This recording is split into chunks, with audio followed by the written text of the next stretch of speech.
Hey, I'm David, and this is Shayna Miles, my wife.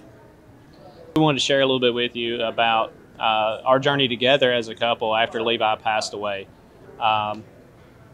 Statistics say that 75% of couples end up in divorce after losing a child.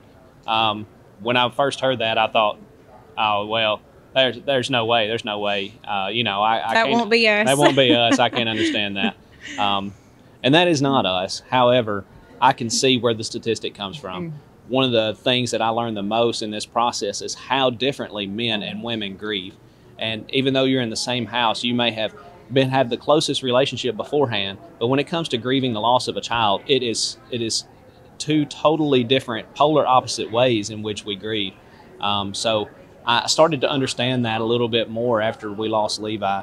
Levi had a terminal disease, and so we were his caretakers as well as his parents, and we had teamed up together on every bit of that, the entire process through everything, starting at 5 o'clock in the morning till the wee hours of the morning every day.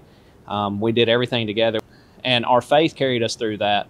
We had surrendered Levi over to Christ when we found out that he was sick, and trusted in God to take care of him. We continued to trust in God through that.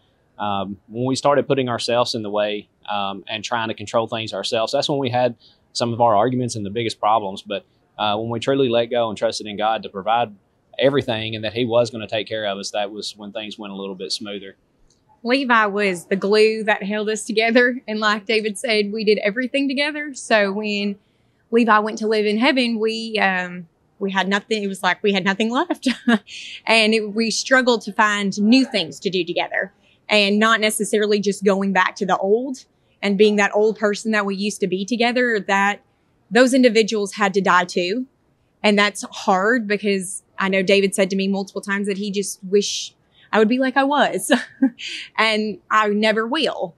So I think when that was finally sunk in, that we were different people, but that was okay, then we were able to flourish together and be able to help each other find what we needed. We are really big into the 5 love languages. So we had to reevaluate that, what that looked like, how we wanted to give love and how we received love, and really had to reanalyze that and find new things to do together. We had to move forward as a stronger family and carry Levi with us. We had to do that day at a time and one step at a time. Yep.